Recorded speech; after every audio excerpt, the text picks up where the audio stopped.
হসপিটালে ভর্তি, এরকম হলো অবস্থা। বিশেষ করে পার্ট টাইমাররা 4 ওভার বল করে 55 রান খরচ করেছে। আফগানিস্তানের বিপক্ষে বাংলাদেশ কষ্টার্জিত জয় পেয়েছে 8 রানে।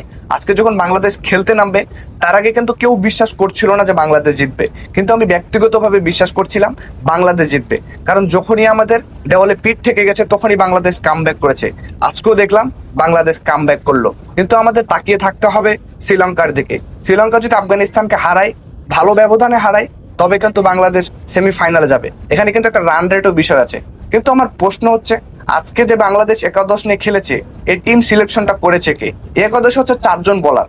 4 জন বোলার নিয়ে কখনো টি-20 ক্রিকেট খেলা যায় না। বা একটা জেনুইন আপনার কিন্তু 4 জন যদি বল করে তাহলে কিন্তু 16 ওভার হয়। 16 ওভার বল করে কিন্তু টি-20 ক্রিকেট হয় না। এখানে জেনুইন 5 জন বোলার লাগবে। যখন আপনার পার্ট টাইমার থাকবে, কেউ যদি ইনজুরি হবে বা কেউ উইকেট পড়ছে না, তখন কিন্তু আপনি সুবিধাটা নিতে পারেন। পার্ট টাইমার দিয়ে আপনি 4 ওভার বল করাবেন, এটা একটা মরণঘাতী সিদ্ধান্ত আমার কাছে মনে হয়। এরকম সিদ্ধান্ত যেন আগামীতে না হয়। বিশেষ করে তারা যখন বল করেছে, তখন কিন্তু বাংলাদেশের সমর্থকরা এক প্রকার হসপিটালে ভর্তি, এরকম হলো অবস্থা। বিশেষ করে পার্ট টাইমাররা 4 ওভার বল করে 55 রান খরচ করেছে।